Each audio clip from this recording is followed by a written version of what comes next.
Hey YouTube, today I'm gonna show you how to reset the maintenance light on a Toyota engine. So first of all, you should turn the engine off.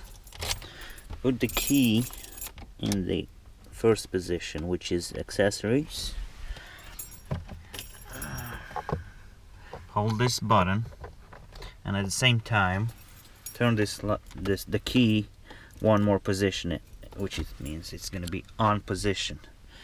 So I'm gonna put it right here, hold this one and turn this one and keep it for a few seconds, and you're gonna see how it's blinking right there, and bang, you see, no more maintenance light. Let's turn it on.